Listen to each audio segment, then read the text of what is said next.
News time കേരളയുടെ 2K26 വികസനം ചെറുപുഴ പഞ്ചായത്തിൽ എന്ന പ്രോഗ്രാമിലേക്ക് എല്ലാ പ്രേക്ഷകർക്കും സ്വാഗതം.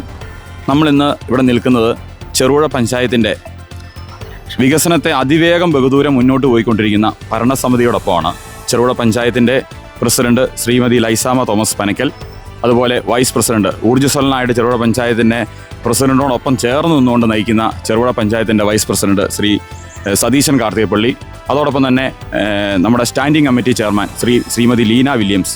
ഇവർ നിലവിൽ കഴിഞ്ഞ ആഴ്ച നമ്മുടെ നിയമസഭയിൽ സെക്രട്ടേറിയറ്റിൽ പോയിട്ട് ബഹുമാനപ്പെട്ട വകുപ്പ് മന്ത്രിമാരെ എല്ലാം കണ്ടിട്ട് ചെറുപുഴ പഞ്ചായത്തിൻ്റെ നിരവധി ആവശ്യങ്ങൾ അവരുടെ മുന്നിൽ നിവേദനങ്ങളായിട്ട് സമർപ്പിച്ചു. ചെറുപുഴ പഞ്ചായത്ത് ഭരണസമിതി ബഹുമാനപ്പെട്ട വകുപ്പ് മന്ത്രിമാരെയും മുഖ്യമന്ത്രിയെല്ലാം കണ്ടുകൊണ്ട് തങ്ങളുടെ പഞ്ചായത്തിന് നിരവധി പദ്ധതികൾ ഇവിടുന്ന് കൃത്യമായിട്ട് ആവിഷ്കരിച്ചിട്ട് അതിനൊരു നിവേദനമായിട്ട് കൊടുത്തു.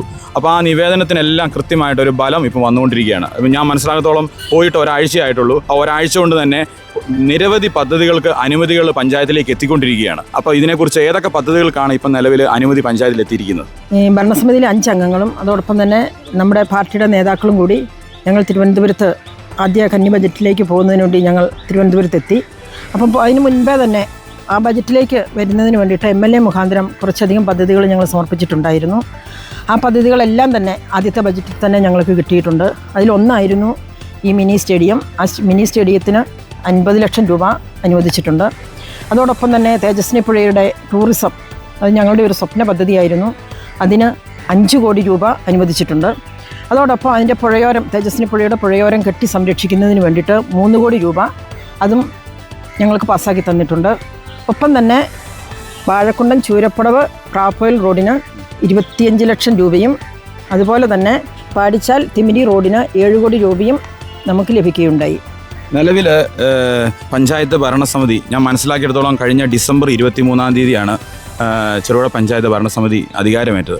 ഇന്നിപ്പോൾ നിലവിൽ ഏകദേശം 210 ദിവസം പൂർത്തിയായിട്ടുണ്ട്. മറ്റു പല പഞ്ചായത്തുകളെ അപേക്ഷിച്ചിട്ട് ചെറുപുഴ പഞ്ചായത്ത് തുടക്കത്തിൽ പറഞ്ഞ പോലെ വളരെ വേഗതയിലാണ് സഞ്ചരിക്കുന്നത്. എല്ലാ മേഖലയിലും ഇപ്പം നമ്മളിവിടെ നിൽക്കുന്നത് ചെറുപുഴ പഞ്ചായത്തിൻ്റെ തന്നെ ഏറ്റവും വലിയ പ്രോപ്പർട്ടികളൊന്നായ ചെറുപുഴ പഞ്ചായത്തിൻ്റെ മിനി സ്റ്റേഡിയത്തിലാണ്. ഈ ഒരു സ്റ്റേഡിയത്തിന് ഏകദേശം 50 ലക്ഷം രൂപ ഇപ്പം അനുവദിച്ചു എന്നാണ് ബഹുമാനപ്പെട്ട പഞ്ചായത്ത് പ്രസിഡന്റ് പറഞ്ഞത്. ഇതിനെ സംബന്ധിച്ച് നമ്മുടെ ചെറുപുഴ പഞ്ചായത്തിൻ്റെ വൈസ് പ്രസിഡന്റ് ശ്രീ സതീശൻ കാർത്തികപ്പള്ളിക്ക് ഇതുമായി ബന്ധപ്പെട്ട് ഈ ഒരു ടർഫിന് 50 ലക്ഷം രൂപ അനുവദിച്ചു. അപ്പോൾ ഇതെങ്ങനെയൊക്കെയാണ് നടപ്പാക്കാൻ വേണ്ടി ഉദ്ദേശിക്കുന്നത്, അദ്ദേഹത്തെ എന്താ പറയാനുള്ളത് നമുക്ക് കേൾക്കാം. പൂർത്തിയായിരിക്കുകയാണ്.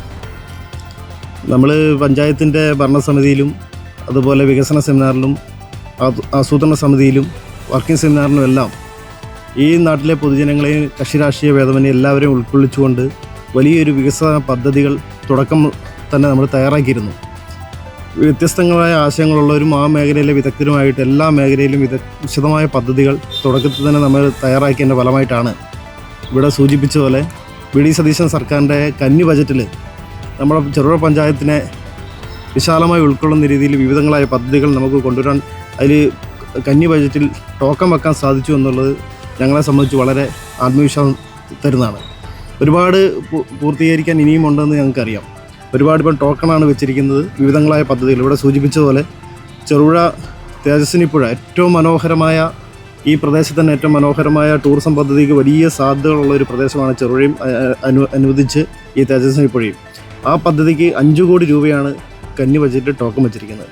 അതുപോലെ പുഴയോരം കെട്ടി സംരക്ഷിക്കുന്ന പദ്ധതി 3 കോടി രൂപയാണ് മേജർ ഇറിഗേഷൻ വകുപ്പിൽ ആ പദ്ധതിക്കായിട്ട് വെച്ചിരിക്കുന്നത്.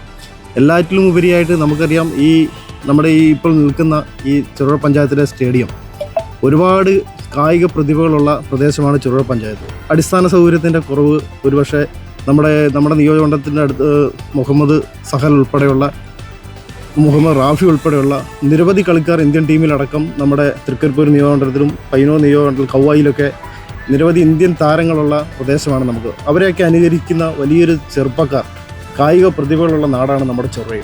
അപ്പോൾ അവരുടെ സ്വപ്നങ്ങൾക്ക് അവരുടെ സ്വപ്നങ്ങളോടൊപ്പം സഞ്ചരിക്കുക എന്നുള്ളത് ഞങ്ങളുടെയൊക്കെ അവർക്കൊരു പാതി ഒരുക്കി കൊടുക്കുക എന്നുള്ള ഞങ്ങളുടെ എല്ലാം വലിയ ഉത്തരവാദിത്തമാണ് എന്ന് ഞങ്ങൾ തിരിച്ചറിയുകയാണ്.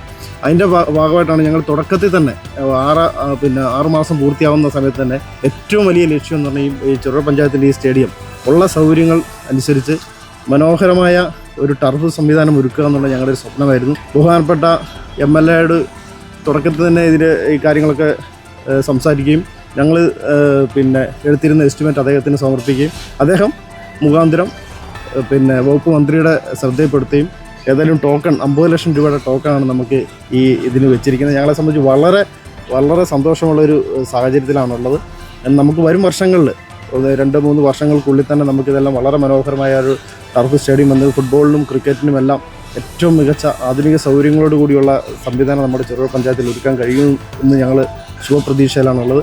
അതോടൊപ്പം തന്നെ നമുക്ക് എടുത്തു പറയേണ്ടത് പഞ്ചായത്ത് ഭരണസമിതിയോടൊപ്പം പഞ്ചായത്തിലെ ജീവനക്കാരും ഇപ്പം നമ്മുടെ AS അൻസാർ അടക്കം ഇവിടെയുണ്ട്. പഞ്ചായത്തിലെ ജീവനക്കാർ ഈ നമ്മുടെ വികസന പ്രവർത്തനങ്ങൾ താങ്ങും തണലായി അവരുടെ ഡ്യൂട്ടി സമയത്തിനപ്പുറവും നമുക്ക് വേണ്ടി സഹകരിക്കാൻ അവരുടെ വലിയ മനസ്സ്, അപ്പോൾ അതെല്ലാം വലിയ പ്രതീക്ഷയാണ്. അതിനേക്കാൾ ഉപരിയായിട്ട് ഇപ്പം ചെറുപുഴയിൽ കക്ഷി രാഷ്ട്രീയ ഭേദമൊന്നും ഇല്ലാതെ നമ്മുടെ ആസൂത്രണ സമിതിയിൽ എല്ലാ രാഷ്ട്രീയ കക്ഷികളുണ്ട്. അവരുടെ എല്ലാം നിർദ്ദേശങ്ങളും അവരുടെ എല്ലാം പിന്തുണയോടുകൂടി അവരുടെ എല്ലാം സപ്പോർട്ടോടുകൂടിയാണ് നമ്മൾ പോകുന്നത്. ഒരൊറ്റ ലക്ഷ്യം മാത്രമേ ഉള്ളൂ, നമ്മളെല്ലാവരും കൂടി ചേർന്ന് ചെറുപുഴയുടെ മുഖച്ഛായ മാറ്റുക. അതൊറ്റ ലക്ഷ്യം മാത്രമേ ഉള്ളൂ. അതിനായിട്ട് നമുക്ക് കൂട്ടായിട്ട് പ്രവർത്തിക്കാം എന്ന് മാത്രമാണ് പറയാനുള്ളത്. നമ്മുടെ ഈ വർഷത്തെ സംസ്ഥാന സർക്കാരിൻ്റെ ബജറ്റിൽ ആരോഗ്യം, വിദ്യാഭ്യാസം, ക്ഷേമകാര്യം തുടങ്ങിയ മേഖലകളിൽ മൊത്തം പദ്ധതിയുടെ 30% മാറ്റിവെക്കാൻ മുഖ്യമന്ത്രിയും ധനകാര്യമന്ത്രിയും ശ്രമിച്ചിട്ടുണ്ട്. അപ്പോൾ ഇതുമായി ബന്ധപ്പെട്ട് നമ്മുടെ standing committee chairman Shri Leena Williams, ആരോഗ്യ വിദ്യാഭ്യാസ സ്റ്റാൻഡിംഗ് കമ്മിറ്റി ചെയർമാനാണ്. നമ്മുടെ ഈ ആരോഗ്യ വിദ്യാഭ്യാസവുമായി ബന്ധപ്പെട്ട് നമ്മുടെ ചെറുപുഴ പഞ്ചായത്തിന് എന്തൊക്കെ പദ്ധതികളാണ് ലഭിച്ചതെന്ന് നമുക്കൊന്ന് ചോദിക്കാം. ആരോഗ്യ മേഖലയുമായി ബന്ധപ്പെട്ട് നമ്മുടെ രാജഗിരിയിൽ ഒരു ഹോമിയോ ഡിസ്പെൻസറി തുടങ്ങുന്നത് എല്ലാവരുടെയും ഒരു വലിയ സ്വപ്നമായിരുന്നു. അതായത് നമ്മുടെ ആ രാജഗിരി ആ പ്രദേശത്തെല്ലാം ഒരു ഉന്നതികളൊക്കെ ഉണ്ടല്ലോ, 2-3 ഉന്നതികളുണ്ട്. ആ ഉന്നതിയിലൊക്കെ ഉള്ളവർക്ക് ആരോഗ്യ പ്രശ്നങ്ങളൊക്കെ വരുമ്പോൾ ഒത്തിരി ദൂരെയാണ്, നമ്മുടെ കോലുവള്ളി വരെ എത്തേണ്ട ഒരു ബുദ്ധിമുട്ടുണ്ട്. അപ്പോൾ അവരുടെ എല്ലാം ഒരു ആവശ്യമായിരുന്നു ഒരു ഹോമിയോ ഡിസ്പെൻസറി രാജഗിരിയിൽ വേണമെന്നുള്ളത്. അപ്പം നമ്മുടെ ആരോഗ്യമന്ത്രി മുരളീധരൻ സാറിന് ഒരു നിവേദനം കൊടുത്തിട്ടുണ്ട്, രാജഗിരിയിൽ ഒരു ഹോമിയോ ഡിസ്പെൻസറി വേണമെന്നുള്ളത്. വളരെ സന്തോഷത്തോടെ മന്ത്രി ഇത് എടുക്കുകയും നമുക്കൊരു ഹോമിയോ ഡിസ്പെൻസറി അവിടെ അനുവദിക്കാമെന്ന് ഉറപ്പ് നൽകുകയും ചെയ്തിട്ടുണ്ട്. അതുപോലെ തന്നെ നമ്മുടെ കോലുവള്ളിയിൽ പിന്നെ ഹോമിയോ ഡിസ്പെൻസറിക്ക് സ്വന്തമായിട്ടൊരു കെട്ടിടമില്ല, അതിന് വേണ്ടിയിട്ട് നമ്മൾ പറഞ്ഞിട്ടുണ്ട്. അതേപോലെ തന്നെ കെട്ടിടം അനുവദിക്കുന്നതിന് വേണ്ടി എല്ലാവിധ സഹായവും ചെയ്യാമെന്ന് പറഞ്ഞിട്ടുണ്ട്. അതുപോലെ തന്നെ ഒരു സബ് സെൻറ്റർ, തട്ടുമ്മലിൽ ഒരു സബ് സെൻറ്റർ അനുവദിക്കണമെന്നും കൂടെ നമ്മളൊരു നിവേദനം കൊടുത്തിട്ടുണ്ട്. അതുപോലെ തന്നെ നമ്മുടെ പട്ടികജാതി പട്ടിക വികസന മന്ത്രി നമ്മുടെ KA തുളസി ടീച്ചർക്ക് ഒരു നിവേദനവും നമ്മൾ കൊടുത്തിട്ടുണ്ട്. അതായത് നമ്മുടെ ഒരു ട്രൈബൽ സ്കൂൾ നമുക്ക് അനുവദിച്ച് കിട്ടണം. ഒത്തിരി വിദ്യാർത്ഥികൾ ഉണ്ട്, നമുക്ക് പട്ടികജാതി പട്ടികവർഗത്തിൽ ഉൾപ്പെട്ട ഒത്തിരി ST കുട്ടികളുണ്ട്. അവർക്ക് വേണ്ടിയിട്ട് ഒരു നല്ലൊരു ട്രൈബൽ സ്കൂൾ അനുവദിക്കണമെന്നൊരു നിവേദനവും കൂടെ നമ്മൾ സമർപ്പിച്ചിട്ടുണ്ട്. വളരെ സൗമ്യവും വളരെ സ്നേഹപരവുമായിട്ടായിരുന്നു മന്ത്രി നമ്മളോട് ഇടപെട്ടത്. അതുപോലെ തന്നെ നമ്മുടെ കാനമ്പയിൽ ഉന്നതിയിലെ ഒരു പാലം ഉദ്ഘാടനം ചെയ്യാൻ വേണ്ടി മന്ത്രിയെ നമ്മൾ പ്രത്യേകം ക്ഷണിക്കുകയുണ്ടായി. അതിന് വരാമെന്ന് വാക്ക് തന്നിട്ടുണ്ട്. അടുത്ത് തന്നെ ഒരു 2 മാസത്തിനുള്ളിൽ തന്നെ അവിടെ വരാമെന്നും നമ്മുടെ പഞ്ചായത്തിൽ വരാമെന്നൊക്കെ ഒരു വാക്ക് തന്നിട്ടുമുണ്ട്. അതിന് വളരെയധികം സന്തോഷമുണ്ട് ഞങ്ങൾക്ക് എല്ലാവർക്കും. ചെറുപുഴ പഞ്ചായത്തിൻ്റെ ഭരണസമിതി അംഗങ്ങൾ എല്ലാവരും ഒറ്റക്കെട്ടായിട്ടാണ് തീരുമാനങ്ങളെല്ലാം എടുത്ത് മുന്നോട്ട് പോകുന്നതെന്ന് ഇവിടെ ബഹുമാനപ്പെട്ട പഞ്ചായത്ത് പ്രസിഡന്റും വൈസ് പ്രസിഡന്റും സ്റ്റാൻഡിംഗ് കമ്മിറ്റി ചെയർമാൻ ഇവിടെ സൂചിപ്പിച്ചു. അതിൻ്റെ ഏറ്റവും വലിയ ഉദാഹരണമാണ് ഇന്ന് ചെറുപുഴ പഞ്ചായത്തിൻ്റെ assistant secretary Shri Anil sir ഇവിടെ എത്തിയിട്ടുണ്ട്. അദ്ദേഹത്തോട് നമുക്ക് ഈ ഒരു കൂട്ടായ്മയുടെ, ശരിക്കും പറയുകയാണെങ്കിൽ ഏതൊരു വികസനവും നാട്ടിൽ സംജാതമാകണമെന്നുണ്ടെങ്കിൽ കൂട്ടായ ഒരു പ്രവർത്തനം, അത് ഏത് മേഖലയിലാണേലും അങ്ങനെ തന്നെ വേണം. അങ്ങനെ ഉണ്ടെങ്കിൽ അത് അതിൻ്റെ ഉപഭോക്താക്കൾ എന്ന് പറയുന്ന ഈ നാട്ടിലെ സാധാരണക്കാരായ ജനങ്ങളാണ്.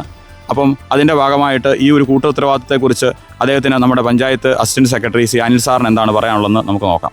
സംസ്ഥാന സർക്കാരിൻ്റെ ആദ്യ ബഡ്ജറ്റിൽ തന്നെ ചെറുപുഴ ഗ്രാമപഞ്ചായത്തിന് അർഹിക്കുന്ന ഒരു പ്രാതിനിധ്യം കൊടുത്തതിൽ വളരെയേറെ സന്തോഷമുണ്ട്. ആ പദ്ധതികൾ നടപ്പാക്കാൻ വേണ്ടി പഞ്ചായത്ത് ഭരണസമിതി ഊർജ്ജസ്വലമായി പ്രവർത്തിക്കുമെന്നുള്ള കാര്യത്തിൽ യാതൊരു സംശയവും ഞങ്ങളെ സംബന്ധിച്ചിടത്തോളം ഇല്ല. പഞ്ചായത്ത് ഭരണസമിതിയുടെ എല്ലാ പ്രവർത്തനങ്ങൾക്കും ജീവനക്കാരൻ എന്നുള്ള നിലയിലും ഈ നാട്ടുകാരൻ എന്നുള്ള നിലയിലും എൻ്റെയും പിന്തുണയുണ്ട്. പഞ്ചായത്ത് ജീവനക്കാർ ഒരേ മനസ്സോടുകൂടി പഞ്ചായത്ത് ഭരണസമിതിയോടൊപ്പം ഇത്തരം കാര്യങ്ങളിൽ വികസന പ്രവർത്തനങ്ങളിൽ പങ്കെടുക്കും. എല്ലാ രാഷ്ട്രീയ പാർട്ടി പ്രതിനിധികളെ ഉൾക്കൊള്ളിച്ചുകൊണ്ടാണ് നമ്മുടെ പഞ്ചായത്തിൻ്റെ ആസൂത്രണ സമിതി അടക്കം പ്രവർത്തിക്കുന്നത്. അതുകൊണ്ട് തന്നെ ഈ പദ്ധതികൾ വൻ വിജയമാക്കാൻ ചെറുപുഴ ഗ്രാമപഞ്ചായത്തിന് സാധിക്കുമെന്നുള്ള കാര്യത്തിൽ ഞങ്ങൾക്ക് ഉറപ്പുണ്ട്. മലയോര മേഖലയിൽ അനുദിനം വളർന്നുകൊണ്ടിരിക്കുന്ന ഒരു കൊച്ചു പട്ടണമാണ് ചെറുപുഴ. ആ ചെറുപുഴയുടെ വികസനത്തിന് ഈ നിൽക്കുന്ന പഞ്ചായത്ത് ഭരണസമിതി അനുസ്യൂതം പ്രവർത്തിച്ചുകൊണ്ടിരിക്കുകയാണ്. അവരുടെ പ്രവർത്തനം ഏറ്റവും ശക്തമായ രീതിയിൽ മുന്നോട്ട് പോകുമ്പോൾ ഈ നാടിൻ്റെ സമഗ്ര വികസനം എല്ലാ മേഖലയിലും, അടിസ്ഥാന മേഖല ഉൾപ്പെടെ എല്ലാ മേഖലയിലും ആ വികസനം നമുക്ക് ഇനി മുന്നോട്ട് പോകുമ്പോൾ പ്രത്യക്ഷത്തിൽ തന്നെ നമുക്ക് കാണാൻ സാധിക്കുന്ന രീതിയിലാണ് ഒരു പ്രവർത്തനമാണ് ഇവർ മുന്നോട്ട് നയിക്കുന്നത്. അത്തരത്തിൽ നല്ല രീതിയിലുള്ള പ്രവർത്തനമായിട്ട് ഇവർക്ക് മുന്നോട്ട് പോകാൻ സാധിക്കട്ടെ എന്ന് നമുക്കെല്ലാവർക്കും ആഗ്രഹിക്കാം. ന്യൂസ് ടൈം കേരളയ്ക്ക് വേണ്ടി ക്യാമറ ക്രൂവിനൊപ്പം ജി.വി. ജെയിംസ്. മൺസൂൺ ഓഫർ മഹാമേളയുമായി സ്റ്റാർ ഹോം അപ്ലയൻസസ് ജൂൺ 15 മുതൽ ജൂലൈ 15 വരെ മാത്രം. പഴയതിനോട് വിട പറയാം. സോഫ എക്സ്ചേഞ്ച് മേളയിലൂടെ പുതിയ സോഫ സ്വന്തമാക്കാം. നിങ്ങളുടെ ആവശ്യത്തിനും അളവിനും അനുസരിച്ച് ഫർണിച്ചറുകൾ നിർമ്മിച്ചു നൽകുന്നു. ബെഡ്റൂം സെറ്റുകൾ വെറും 24,000 രൂപ മുതൽ. കൂടാതെ എല്ലാ ഫർണിച്ചറുകൾക്കും വൻപൻ വിലക്കുറവ്. ഇന്ന് തന്നെ സന്ദർശിക്കൂ സ്റ്റാർ ഹോം അപ്ലയൻസസ്. സ്വപ്ന ഭവനങ്ങൾക്ക് വിശ്വാസത്തിന്റെ ഉറപ്പ്.